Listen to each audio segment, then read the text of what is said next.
So guys, welcome to my vlog. So ito, papakita ko sa inyo yung steering damper na nilagay ko.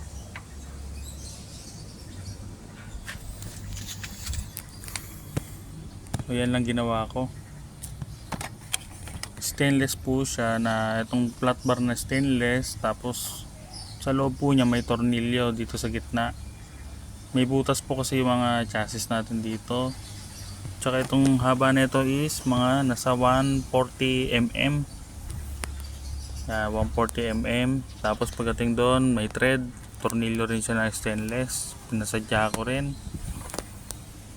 So dito hindi ka na mahirapan, kaya hindi ka na magtanggal ng tanggap, basta lagay na yan.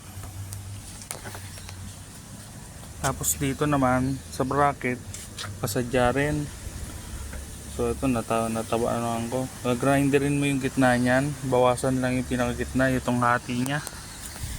Yan o, yung hati nito. Diyan ko siya sinaksok. Kaya yun. So ayan, makikita nyo. Saktuan lang.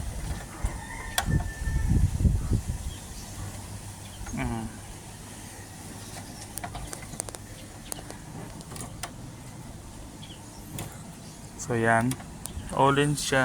Itong all-ins na to is nasa 5,000.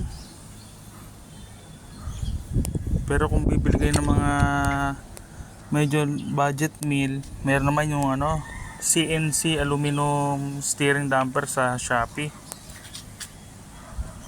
So yan, ang maganda lang dito is hindi na, pagka nag high speed kang takbo, hindi siya mawiggle sa manibela.